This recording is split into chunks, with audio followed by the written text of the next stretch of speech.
नमस्कार दोस्तों, स्वागत है एक बार फिर आपके अपने YouTube चैनल जीवा स्टडी पर। मैं वरिष्ठ अध्यापक मुकेश कुमार जांगड़ आपका स्वागत करता हूं। तो कलाम द्वारा आयोजित ऑफलाइन टेस्ट सीरीज आरपीएससी जो है सेकंड ग्रेड जीके पेपर 1 जो है उसकी जो ऑफलाइन टेस्ट सीरीज होती है राजस्थान के विभिन्न शहरों में, जिसका पहला टेस्ट संडे को हो चुका था, उसकी जो है अपनी 4 क्लासें हो चुकी है। एकदम डिटेल से सॉल्यूशन देख रहे हैं। पहले वाली 4 क्लास अगर आपने नहीं देखी है तो जरूर देखें। आज अपनी 5वीं और इस पेपर की लास्ट क्लास है, जिसमें हम क्वेश्चन नंबर 81 से 100 तक देखेंगे। पहले जो 10 क्वेश्चन है वो आपके राजस्थान लोक सेवा आयोग यानी कि आरपीएससी जो टॉपिक है आपके सिलेबस में वहां से है, और लास्ट के 10 क्वेश्चन जनवरी के करंट अफेयर से। तो आज का पहला जो क्वेश्चन है आपका कि राजस्थान लोक सेवा आयोग यानी कि आरपीएससी के संबंध में निम्नलिखित कथनों पर विचार कीजिए और सत्य कथन की पहचान कीजिए। सबसे पहला, राजस्थान लोक सेवा आयोग की स्थापना 22 दिसंबर 1949 को की गई।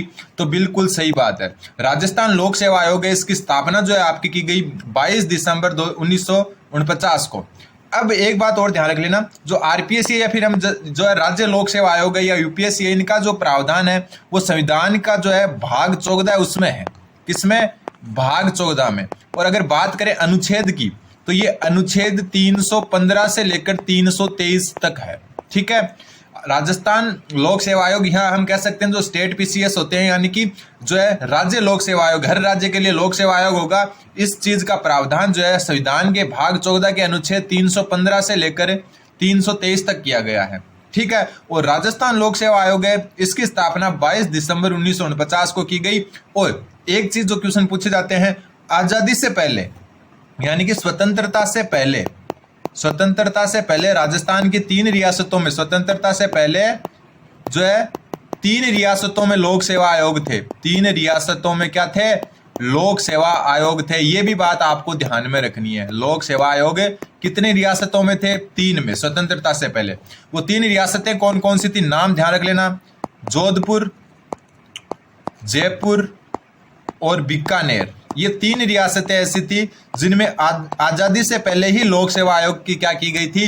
स्थापना की गई थी। ठीक है। मतलब उन राजाओं ने की थी, सरकार ने नहीं की थी, क्योंकि उस समय सरकार थी नहीं। तो स्वतंत्रता से पहले 3 रियासतें ऐसी थी जहां पर लोक सेवा आयोग की स्थापना हो चुकी थी, जिसमें जोधपुर, जयपुर और बीकानेर का नाम आता है। ठीक है। तो इतनी चीजें आपको ध्यान में रखनी है। फिर अपन जो बात करते हैं कि सत्यनारायण राव समिति, नाम ध्यान रख लेना, कि सिफारिश पर 21 अगस्त 1958 को जो है आरपीएससी का कार्यालय जयपुर से अजमेर स्थानांतरित हो गया था। इंपॉर्टेंट और एकदम सही बात है। देखो, पहले इसका जो कार्यालय था ना, मतलब जो इसका मुख्यालय था, ठीक है, कार्यालय या मुख्यालय एक ही चीज है। 22 दिसंबर 1949 को जब इसकी स्थापना हुई तब इसका कार्यालय था जयपुर में। लेकिन जो सत्यनारायण राव समिति है, 1956 में राजस्थान का जो पूर्ण एकीकरण हो गया था, उसके बाद में जो ये उसके दौरान जो समिति थी सत्यनारायण राव समिति, उन्होंने सिफारिश की कि जो आरपीएससी का कार्यालय है वो जयपुर से अजमेर स्थानांतरित होना चाहिए। तो इसी समिति की सिफारिश पर, कब डेट याद रख लेना, 21 अगस्त 1958 को जो है आरपीएससी का कार्यालय जयपुर से अजमेर स्थानांतरित हो गया था। ठीक है। इस बात का आपको ध्यान में रखना है। तो ये भी सही है और ये भी सही है। फिर आरपीएससी का सचिव भारतीय प्रशासनिक सेवा का अधिकारी होता है। देखो, पहले हटा देता हूं इनको, ये चीजें अपन ने देख ली, ये दोनों तो सही है। आरपीएससी का जो सचिव है वो जो है भारतीय प्रशासनिक सेवा यानी कि आईएएस जो सेवा होती है ना, उसका अधिकारी होता है। तो ये भी बिल्कुल सही है। और आरपीएससी के प्रथम सचिव कौन थे? जब आरपीएससी की स्थापना हुई थी उस समय जो आरपीएससी के प्रथम सचिव थे उनका नाम था श्याम सुंदर शर्मा, SSS, श्याम सुंदर शर्मा। ठीक है। तो ये ध्यान रखना कि प्रथम सचिव कौन थे? श्याम सुंदर शर्मा, जो एक आईएएस रैंक के अधिकारी होते हैं। तो तीनों के तीनों जो है इसमें क्या है? सही है। तो उत्तर इसका हो जाएगा ऑप्शन 1, 2 व 3 सही है। ठीक है। अगला क्वेश्चन, अगला जो क्वेश्चन है आपका, एक मिनट, अगला क्वेश्चन है कि राजस्थान लोक सेवा आयोग यानी कि आरपीएससी में सदस्यों की प्रस्तावित संख्या 5 से बढ़कर 7 करने की अधिसूचना कब जारी की गई? एक बात और मैं क्लियर कर देता हूं कि सेकंड ग्रेड का एग्जाम सितंबर में है। ठीक है। उससे पहले जो दिसंबर 31-30 दिसंबर को आपका आरपीएससी सेकंड ग्रेड संस्कृत शिक्षा विभाग का पेपर हुआ था जीके का, उस समय की जो क्लासेज हैं अपनी, वो अलग से प्लेलिस्ट बनाई हुई है। प्लेलिस्ट वाले सेक्शन में जाकर देखें, उनको भी साथ में पढ़ते रहना आपको, ताकि डबल रिवीजन हो जाए। उनमें से 40 क्वेश्चन आए थे पिछली बार भी डायरेक्ट, तो आपको वो क्लासेज भी पढ़नी है और ये क्लासेज भी।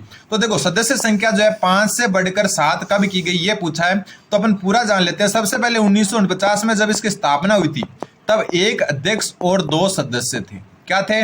1 + 2, एक अध्यक्ष 2 सदस्य। ठीक है, अब जो है ये एक अध्यक्ष 2 सदस्य थे, ये कौन कौन थे ये भी मैं बता देता हूं। इस समय जो अध्यक्ष थे, कौन अध्यक्ष, इस समय जो अध्यक्ष थे वो थे SK घोष। कौन थे? SK घोष। और जो आपके 2 सदस्य थे, स्टार्टिंग के 2 सदस्य, स्थापना के समय जो 2 सदस्य थे वो कौन थे? नाम याद रख लेना। एक थे देवी शंकर तिवारी। कौन? देवी शंकर तिवारी। और दूसरे जो आपके थे, इनको भी नाम ध्यान में रख लेना है, NR चंदोरकर। क्योंकि कई बार पूछ लेते हैं कि आरपीएससी, सबसे पहले ध्यान रखना, जब स्थापना हुई थी इसकी उस समय जो है 1 + 2 यानी कि एक अध्यक्ष और 2 सदस्यों का प्रावधान था। सदस्य थे उस टाइम, सबसे पहले सदस्य SK घोष और 2 सदस्य शुरुआत के थे, देवी शंकर तिवारी और NR चंदोरकर। ठीक है, फिर जो है आपका 1968, कब है? 1968। और इस समय सदस्यों की संख्या में 1 की वृद्धि की कर दी गई और एक अध्यक्ष 3 सदस्यों का प्रावधान किया गया। फिर आता है सन 1973। ठीक है, इस समय जो है आपका एक अध्यक्ष और 4 सदस्यों का प्रावधान किया गया। फिर आता है आपका सन 1981। ठीक है, और इस समय जो है आपका एक अध्यक्ष और 5 सदस्यों का प्रावधान किया गया। कब? 1981 में। फिर आपके 30 साल तक कोई परिवर्तन नहीं किया गया और सन 2011, कब? 2011 में जो है एक अध्यक्ष और 7 सदस्यों का प्रावधान किया गया। यानी कि अध्यक्ष समेत टोटल 8 सदस्य होते हैं, एक अध्यक्ष होता है, 7 सदस्य होते हैं। तो इसका उत्तर क्या हो जाएगा? जो है एक देखो यहाँ पर मई 2011 और जून 2011, सन तो अपने को याद है लेकिन अपने को जो महीना भी याद रखना है, जून 2011। क्या? जून 2011 नोट कर सकते हो आप। बाकी ये जो है लाइन से याद रख सकते हो कि कब कितने सदस्य थे और पहले 2 सदस्यों का नाम भी आप ध्यान में रख सकते हो।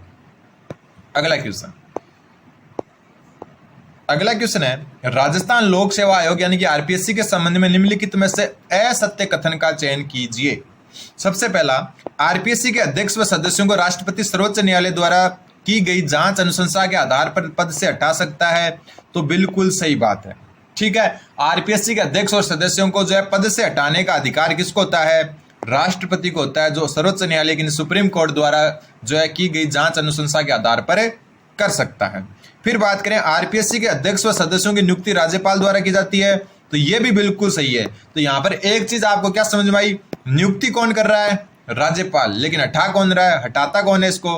राष्ट्रपति। यानी नियुक्ति तो राज्यपाल करता है आरपीएससी के सदस्य और अध्यक्ष की, लेकिन हटाने का अधिकार किसको है? आपका जो है राष्ट्रपति को है। ठीक है, फिर आरपीएससी के कार्यों का विस्तार संसद द्वारा किया जाता है। तो ये गलत हो गया। क्या हो गया? गलत। और अपने को असत्य पूछा था तो उत्तर हो जाएगा आपका ऑप्शन नंबर 3, क्योंकि आरपीएससी के जो है कार्यों का विस्तार संसद ना करके विधानमंडल करता है। कौन करता है? विधानमंडल। और राजस्थान में विधानमंडल एक सदस्य है, इसका मतलब कौन करता है? एक सदनीय है, सॉरी, विधानसभा करता है। मतलब विधानसभा होती है वो ही जो है आरपीएससी के कार्यों का विस्तार कर सकती है। ठीक है, फिर जो है आपका ये कौन से अनुच्छेद के तहत किया जाता है वो भी मैं बता देता हूं। ये अनुच्छेद जो है आपके 321 के तहत किया जाता है कार्यों का विस्तार। किसका विस्तार? कार्यों का विस्तार। कौन से अनुच्छेद के तहत? अनुच्छेद 321 के तहत। ठीक है, फिर आरपीएससी के अध्यक्ष सदस्यों को राज्यपाल निलंबित कर सकता है। तो ये भी बिल्कुल सही बात है। ठीक है, एक चीज हमेशा ध्यान रखना, ये तीनों देखो, पहला, दूसरा और जो चौथा जो स्टेटमेंट है, इनको ऐसे ध्यान रखना। जो है पद से हटाना और निलंबन में अंतर होता है। पद से हटाने का मतलब बर्खास्त करना और निलंबन मतलब कुछ काल के लिए जो है निलंबित करना, फिर वापस ज्वाइन करवाना। तो देखो, राष्ट्रपति हटाता है, राज्यपाल नियुक्त करता है और निलंबित भी राज्यपाल कर सकता है। यह भी आपको ध्यान में रखना है। पद से हटाना अलग चीज है और निलंबित करना अलग चीज है। हटाता राष्ट्रपति है और निलंबन जो है राज्यपाल भी कर सकता है। ठीक है, और ये जो है किसके अनुच्छेद 317 के तहत करता है? किसके तहत? अनुच्छेद 317 के तहत। अगला क्वेश्चन, तो इसका उत्तर 3 नंबर हो गया। ठीक है, अगला जो क्वेश्चन है कि आरपीएससी के संबंध में निम्नलिखित कथनों पर विचार कीजिए और सत्य कथन की पहचान कीजिए। सबसे पहला, आरपीएससी के अध्यक्ष और सदस्यों की सेवा शर्तें व सदस्यों का निर्धारण राज्यपाल द्वारा किया जाता है। बिल्कुल सही बात है। ठीक है, क्वेश्चन डायरेक्ट आ सकता है कि आरपीएससी के अध्यक्ष सदस्यों की सेवा शर्तों व सदस्यों की संख्या का निर्धारण कौन करता है? तो विधानमंडल मत कर देना। कौन करता है? राज्यपाल करता है, ध्यान रखना। ठीक है, फिर आरपीएससी के अध्यक्ष व सदस्यों का कार्यकाल 6 वर्ष या 62 वर्ष की आयु पूर्ण तक होता है। मतलब या तो 6 वर्ष का होता है या फिर जो है 62 वर्ष जो भी पहले होता है, यानी कि या तो वो 6 वर्ष की अवधि तक रहेगा या 62 वर्ष की आयु तक रहेगा, जो भी पहले होता है वहां तक इसका कार्यकाल रहता है। तो दोनों के दोनों सही है। ठीक है, एक बात और ध्यान रख लेना कि जो है राज्यपाल होता है ना, इसको ही संबोधित करके, मतलब राज्यपाल को एक मिनट सही लिख देता हूं, राज्यपाल को संबोधित करके त्याग पत्र भी दे सकता है। ठीक है, कई बार अलग से क्वेश्चन पूछ ले कि आरपीएससी के सदस्य या अध्यक्ष किसको संबोधित करके त्याग पत्र देते हैं, तो राज्यपाल को। राष्ट्रपति का एक ही रोल है, पद से बर्खास्त करना या हटाना। ठीक है, तो ये चीजें आपको ध्यान में रखनी है। ठीक है, और ये जो है आपके कार्यकाल वगैरह 316 जो है ना आपके अनुच्छेद 316(2) इसमें वर्णित है। तो दोनों के दोनों सही है, तो उत्तर हो जाएगा इसका ऑप्शन नंबर 3। अगला क्वेश्चन है कि राजस्थान लोक सेवा आयोग के संबंध में निम्नलिखित कथनों पर विचार कीजिए। इधर सूची 1 और इधर सूची 2 है, और इसमें से कितने युग्म सुमेलित है वो बताना है। मतलब जो 4 दिए हुए हैं इनमें से कितने युग्म क्या है, सुमेलित हैं। सबसे पहले आरपीएससी के प्रथम अध्यक्ष एस के घोष हैं, तो बिल्कुल सही बात है। ठीक है, ऊपर बात कर चुके। आरपीएससी की पहली महिला सदस्य कांता खतूरिया, यह भी बिल्कुल सही बात है। और आरपीएससी की जो सेकंड महिला सदस्य की बात हो रही है, अध्यक्ष की नहीं हो रही, सेकंड महिला सदस्य कौन थी, कमला भील। नाम ध्यान रख लेना, कौन, कमला भील। और अब एक क्वेश्चन आपके लिए, क्योंकि आप बोलते हो कि हमें बीच में क्वेश्चन पूछा करो ताकि हम जो है सर्च करके उसका उत्तर दे, तो आपके लिए क्वेश्चन है कि आज तक आरपीएससी में कितनी महिला सदस्य रह चुकी है, आज तक कितनी रह चुकी है वो बताना है कि आज तक जो है कितनी जो है, एक मिनट, कि आज तक कितनी महिला सदस्य आरपीएससी की सदस्य रह चुकी है, कितनी महिलाएं, ये आपको बताना है। प्रथम कांता खतूरिया थी, सही है, और सेकंड कमला बिल थी। आरपीएससी के प्रथम अल्पसंख्यक अध्यक्ष मोहम्मद याकूब, तो ये भी बिल्कुल सही है। फिर आरपीएससी की प्रथम महिला अध्यक्ष कमला भील, तो कमला भील सेकंड सदस्य है, ध्यान रखना, महिला सदस्य, तो महिला अध्यक्ष कमला भील, तो ये गलत हो गया। क्यों, क्योंकि आज तक, नोट कर लेना, आज तक, यहां लिख देता हूं, आज तक कोई भी महिला आरपीएससी की अध्यक्ष नहीं रही है। आरपीएससी की सदस्य जरूर रही है लेकिन अध्यक्ष नहीं रही है, यह भी नोट करने जैसा है। तो ये क्या हो गया, गलत, क्योंकि महिला अध्यक्ष तो आज तक मिली नहीं आरपीएससी को। ठीक है, तो अब आपको जो है इसमें कितने युग्म सुमेलित हैं वो पूछा था, तो पहला, दूसरा, तीसरा सही है, चौथा गलत है। तो 3 युग्म क्या है इसमें सुमेलित है, तो उत्तर हो जाएगा आपका ऑप्शन नंबर 3, केवल 3 युग्म। अगला जो क्वेश्चन है आपका, राजस्थान लोक सेवा आयोग यानी कि आरपीएससी, इसके संबंध में निम्नलिखित कथनों पर विचार कीजिए। सबसे पहला जो कथन है आपका वो है कि आरपीएससी अपना वार्षिक प्रतिवेदन संविधान के अनुच्छेद 323(2) के तहत राज्यपाल के समक्ष प्रस्तुत करती है, तो बिल्कुल सही बात है। सबसे पहले यहाँ पर अपने को क्या पता चला, वार्षिक प्रतिवेदन कौन से अनुच्छेद के तहत, 323(2) के तहत। किसको जो है प्रस्तुत करती है, राज्यपाल को, विधानमंडल को प्रस्तुत नहीं करती है, ये ध्यान में आपको रखना है, तो ये सही है। फिर वर्ष 2023-24 का वार्षिक प्रतिवेदन आरपीएससी द्वारा प्रस्तुत किया गया 75वां वार्षिक प्रतिवेदन था, तो ये गलत है। लेकिन अगर हम 1949 से इसकी स्थापना मान के चलें तब 75 ही इसका सही उत्तर होता है, तो ये गलत है, लेकिन आपको ध्यान रखना 75वां नहीं था। ठीक है, अब मैं आपको जो है कुछ नवाचार आरपीएससी के प्लस आरपीएससी की जो न्यू कुछ फैक्ट हैं उनकी एक अलग से क्लास लगाऊंगा, उसमें इनको क्लियर करूंगा आपके। ठीक है, आरपीएससी के जो नवाचार हुए हैं और आरपीएससी के जो कुछ नए फैक्ट हैं, क्योंकि क्वेश्चन ऐसे ही आने लग गए। यूआरओ में भी आपने देखा कि आरपीएससी ने ऑनलाइन कितनी परीक्षाएं आयोजित करवा ली, तो इन फैक्ट की एक अलग से क्लास में आपका लूंगा, थोड़ा सा वेट करें। तो ये गलत है, पहला सही है, तो इसमें केवल एक सही हो जाएगा। अगला क्वेश्चन, निम्नलिखित में से राजस्थान लोक सेवा आयोग का कार्यवाहक अध्यक्ष कौन नहीं रहा, ये आपको इंपॉर्टेंट बनता है। देखो, अभी तक 9 कार्यवाहक अध्यक्ष रह चुके हैं। कितने, 9 कार्यवाहक अध्यक्ष।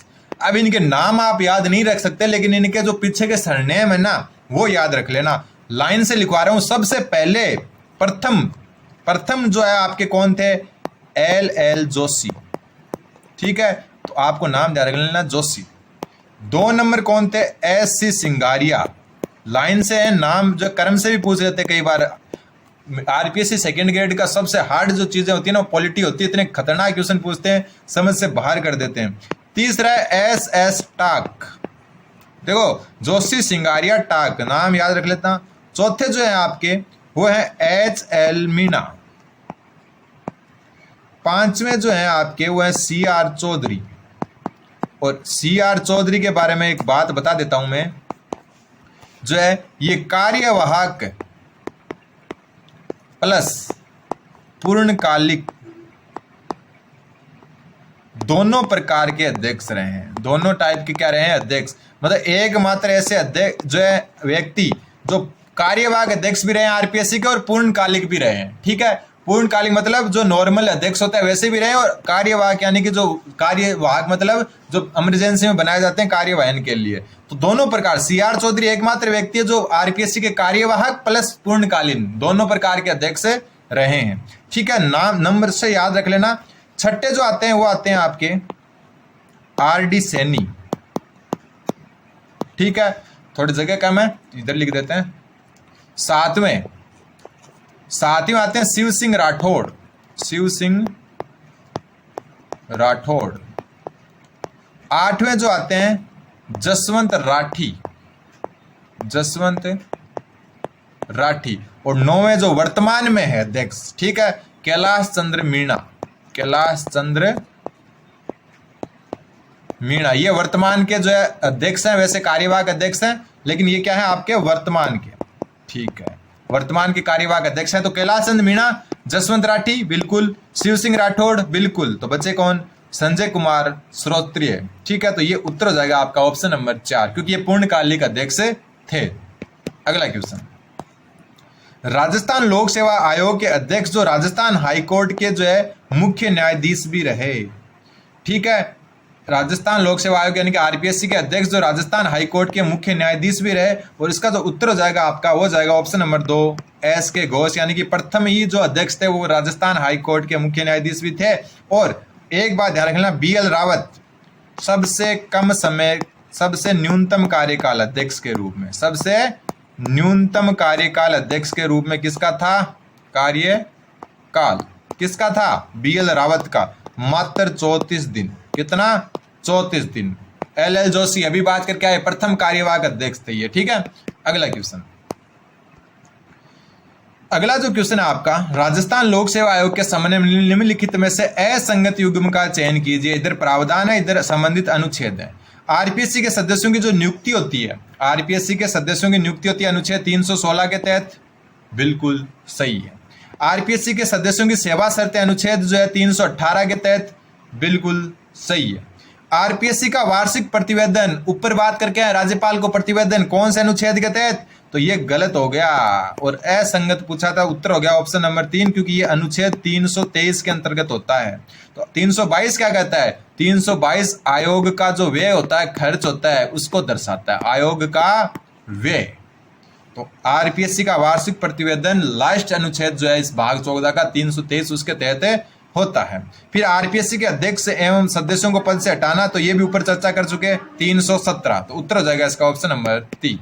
अगला क्वेश्चन, राजस्थान लोक सेवा आयोग द्वारा भर्ती परीक्षाओं में आवेदन हेतु वन टाइम रजिस्ट्रेशन OTR प्रणाली किस वर्ष प्रारंभ की गई। इंपॉर्टेंट बनता है, आजकल ऐसे क्वेश्चन ज्यादा आने लग गए और इसकी मैं अलग से क्लास लेके आ रहा हूं, ये आप जो है विश्वास रखें, जल्दी वो क्लास अब आपको प्रोवाइड हो जाएगी। तो चैनल को सब्सक्राइब जरूर कर दें।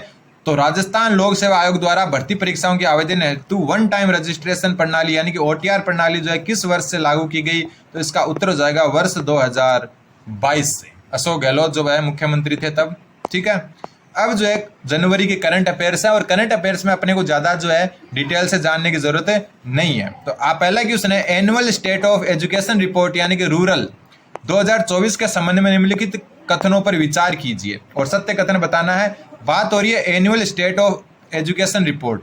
इस रिपोर्ट में सरकारी स्कूलों के नामांकन में गत वर्षों की तुलना में कमी दर्ज की गई। बिल्कुल, सरकारी स्कूल में जो है गत वर्षों की तुलना में कमी दर्ज की गई है नामांकन में। तो इसका कारण क्या है, इसका कारण है पहले जो है 5 वर्ष की आयु में भी जो है नामांकन हो जाता था पहली क्लास में, लेकिन अभी सरकार ने 6 वर्ष कर दी इसकी आयु। और 6 वर्ष का बच्चा जो है आपका पहली क्लास में जो है बहुत कम होता है, इसलिए जो है पेरेंट्स क्या करते हैं, प्राइवेट स्कूल में चल जाते हैं जहां पर ये रूल फॉलो नहीं होता है। जबकि सरकारी स्कूलों में इन्होंने क्या बोल दिया, 6 वर्ष से कम के बच्चे को आप एडमिशन नहीं दोगे पहली क्लास में। तो इस कारण जो 1 वर्ष का गैप हो रहा है ना, उसकी वजह से प्राइवेट स्कूल की तरफ चले गए। हालांकि नई एजुकेशन पॉलिसी में जो है सबके लिए समान रूल हो जाएगा, प्राइवेट स्कूल और सरकारी स्कूल के लिए, लेकिन वर्तमान में नामांकन कम होने का सबसे प्रमुख कारण यह था। फिर इस रिपोर्ट के अनुसार 6 से 14 वर्ष आयु वर्ग के 78.9% विद्यार्थी ही स्मार्टफोन उपयोग लेने में सक्षम है। तो ये भी बिल्कुल सही है, नोट कर लेना। तो दोनों कथन इसके सही है। तो ये जो करंट जीके तो आपको क्या डायरेक्ट याद ही रखना है, ये जो है ज़्यादा इन पर दिमाग नहीं लगाना चाहिए, बस रीडिंग कर लेनी चाहिए। हाल ही में राज्य सरकार द्वारा स्वीकृत महिला पुलिस बटालियनों के संबंध में निम्नलिखित में से असंगत युग्म का चयन कीजिए। जो राज्य सरकार है उसने जो है महिला पुलिस बटालियन स्वीकृत की है, तो इधर वो महिला पुलिस बटालियन और इस तरफ मुख्यालय है, कौन सा सुमेलित नहीं है वो बताना है। ठीक है, पद्मिनी बटालियन, अब नाम ध्यान रखना, पद्मिनी है, इसका मतलब मेवाड़ से संबंधित है, लेकिन इसका मुख्यालय सीकर में है। तो ये चीजें ध्यान रख लेना, कई बार अपन कंफ्यूज हो जाते हैं एग्जाम में कि पद्मिनी है, इसका मतलब दक्षिणी राजस्थान में होगा या तो डूंगरपुर, उदयपुर, चित्तौड़गढ़ होगा, लेकिन है कहाँ पर है, सीकर में। हाड़ी रानी बटालियन, हाड़ी रानी बटालियन नाम से लग रहा है कि हाड़ौती के आसपास होगा, लेकिन है कहाँ पर, अजमेर में। कालीबाई बटालियन, अपने को क्या लगता है बांसवाड़ा डूंगरपुर में होगा, लेकिन कालीबाई जो है बटालियन है, इसका मुख्यालय जो है आपका अलवर में है, नाम पर मत जाइए। तो असंगत हो गया ऑप्शन नंबर 3, कालीबाई बटालियन का मुख्यालय कहां पर है, अलवर में। अमरता देवी बटालियन का है बाड़मेर।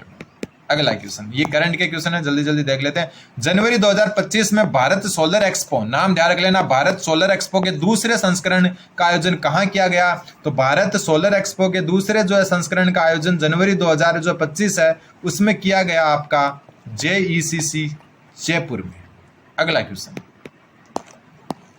कर्म भूमि से मातृभूमि अभियान, नाम ध्यान रख लेना, कर्म भूमि से मातृभूमि अभियान के संबंध में निम्नलिखित कथनों पर विचार कीजिए। सबसे पहला, राजस्थान में इस अभियान का शुभारंभ 15 जनवरी को सांगानेर जयपुर से किया गया, नोट कर लेना। नाम क्या है, कर्म भूमि से मातृभूमि अभियान, 15 जनवरी को सांगानेर जयपुर से इसका प्रारंभ किया गया। इस अभियान का उद्देश्य जन भागीदारी से वर्षों जल संचय की परंपराओं को पुनर्जीवित करना, सॉरी वर्षा जल है, वर्षों नहीं है, गलत छपा हुआ है। ठीक है, तो इस अभियान का उद्देश्य क्या था, जन भागीदारी से वर्षा जल संचय परंपरा को पुनर्जीवित करना। नाम कर्म भूमि से मातृभूमि की ओर है, इसका मतलब है ऐसा नहीं है कि कोई और ही ये है कि काम से जो है होम डिस्ट्रिक्ट की तरफ जा रहे हो, ऐसा नहीं है। वर्षा जल संचय को जो परंपराएं, पुराने जो अपनी परंपराएं, कुंड वगैरह या जो भी जो है नाड़ी वगैरह होती थी, उनको वापस जीवित करना है। तो इसमें जो है दोनों ही सही है। तो ध्यान रखना, कर्म भूमि से मातृभूमि, सांगानेर जयपुर, 15 जनवरी को शुभारंभ हुआ और वर्षा जल संचय से संबंधित है। अगला क्वेश्चन, 38वें राष्ट्रीय खेलों हेतु राजस्थान बॉक्सिंग टीम का कोच किसे नियुक्त किया गया।